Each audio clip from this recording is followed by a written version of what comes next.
Ilikuwa ni mwaka 1988 ambapo ndege za kivita za Iraki zilidondosha mabomu katika mji wa Wakurdi uliojulikana kama Halabja. Lakini mabomu hayo ya kulipuka, badala yake yalianza kutoa moshi wa njano ambao ulianza kusambaa katika maeneo mbalimbali ya mitaa. Wamama wakaanza kubeba watoto wao na kukimbia hovyo, huku ngozi zao zikianza kunyeuka kutokana na sumu iliyokuwepo katika gesi.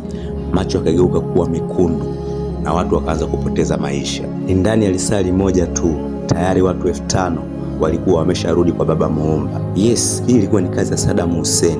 Aliamua kuwaua Waarabu wenzake kwa kutumia silaha za kemiko alizopewa na Marekani. Ilianza hivi: mwaka 1980 Iraki ikiwa chini ya utawala wa Saddam Hussein waliivamia Iran.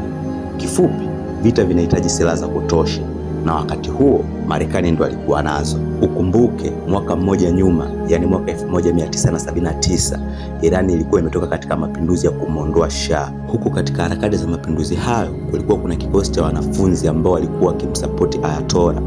Walitia ndala katika ubalozi wa Marekani mjini Teherani na kisha kuwaweka raia wa Marekani mateka kwa zaidi ya mwaka mmoja, jambo ambalo lilimkasirisha sana Jimmy Carter ambaye ndio alikuwa rais wa Marekani wakati huo. Hivyo mpaka hapo Saddam alikuwa akipigana na Iran ambaye ni adui wa Marekani. Picha likanoga mwaka 1983 ambapo Rais Reagan akamtuma mwamba mmoja aliyojulikana kama Donald Rumsfeld hadi mjini Baghdad. Mbele ya kamera za media zote, bwana Rumsfeld alionekana akipeana mikono na Saddam Hussein huku akismile kuonyesha kuwepo kwa uhusiano na ushirikiano bora kati ya nchi ya Marekani na Iraki. Baada ya tukio hilo, haikupita muda mashirika ya Kimarekani yakaanza kusafirisha chemicals aina ya anthrax, botulinum toxin na West Nile viruses. Miaka 5 baadaye, yani mwaka 1988, Saddam Hussein aliamua kuzitumia chemical weapon hizi ndani ya mji wa Halabja,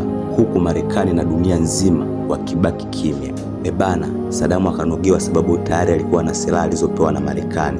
Mwaka 1990 akaamua kuivamia Kuwait, na kwa kutumia silaha zile zile za chemical weapon alizopewa na Marekani, ndani ya wiki 2 tu alishakamilisha zoezi la kuiteka Kuwait nzima. Ushikaji wao ukaisha mwaka 2003 kati ya Iraki na Marekani, pale ambapo Bush aliamua kumvamia Saddam Hussein akidai kuwa huyo ambaye aliyekuwa mshikaji wao wa zamani sasa hivi ana silaha za maangamizi na ameshakuwa ni hatari kwa dunia. Lakini ukweli ni hakuwa nazo silaha hizo, kwa sababu hata wakati wa uvamizi wa Marekani ndani ya taifa la Iraki, Saddam Hussein alikamatwa katika kiandaki kidogo katikati ya shamba akiwa hana chochote, na alikuwa ameshaamua kuachana na masuala ya siasa kwa wakati huo. Mwanetu Saddam Hussein alinyongwa Disemba tarehe 30 mwaka 2006 kwa kukutwa na tuhuma za kufanya mauaji kwa jamii ya watu wa Wakurdi kwa kutumia gesi zenye sumu. Lakini mpaka leo huko Maryland kumebaki na ushahidi unaoonyesha makampuni ya Kimarekani